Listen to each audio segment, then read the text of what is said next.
అల్లు అర్జున్ నంద్యాల వెళ్ళినప్పటి నుంచి కూడా అల్లు ఫ్యామిలీలో చిరంజీవి ఫ్యామిలీ చాలా ప్రాబ్లమ్స్ అంటే ఇష్యూస్ వస్తున్నాయి, పెద్ద అటాచ్మెంట్ లేదు, తగ్గింది ఇదంతా అంటున్నారు. దీనికి మీరు పర్సనల్గా ఏం చెప్తారు?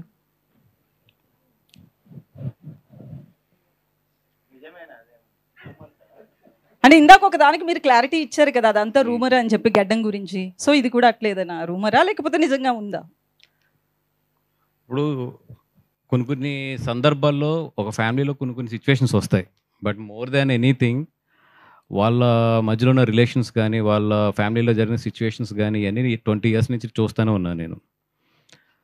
చిరంజీవి గారు ఎప్పుడూ కూడా ఒక ఫ్యామిలీ కలిసి ఉండాలి. ఎందుకంటే ఇప్పుడు ఆయన బెంగళూరుకి ఆయన సంక్రాంతికి మొత్తం ఫ్యామిలీని అంతా కూడా పట్టుకెళ్తారు ఆయన.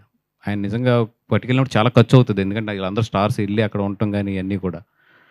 బట్ అందరికీ కుదిరిన ప్రతి సంవత్సరం కూడా ఆయన తీసుకెళ్ళి దాన్ని ఒక సెలబ్రేషన్ కింద చేస్తాడు ఆయన. దానికి మెయిన్ కారణం ఏంటంటే ఫ్యామిలీ అంతా కూడా కలిసి ఉండాలి.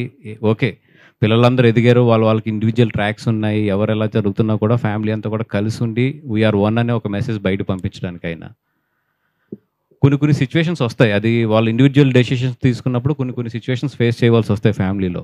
అంత మాత్రాన ఇప్పుడున్న ఏదో తాత్కాలిక ఎమోషన్స్ వీటిని తీసుకుని ఈ మెగా ఫ్యామిలీ అనే దాన్ని ఇక్కడ ఈ present situation point of view చూడటం అనేది నాకు ఎందుకో పెద్ద తెలివైన డెసిషన్ అనుకోను.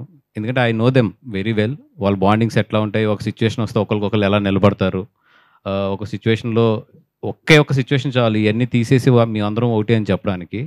Just I'm waiting for that time అంతే. బట్ మేమందరం కోరుకునేది ఒకటి ఏంటంటే, వాళ్ళని చిన్నప్పటి నుంచి చూసాం కాబట్టి ఫ్యామిలీని అందరినీ కూడా మేమందరం కోరుకునేది ఏంటంటే ఈ ఫ్యామిలీ ఎప్పుడు బాగుండాలి, బాగుంటుంది కూడా. ఇవన్నీ జస్ట్ పాసింగ్ క్లౌడ్స్ అంతే.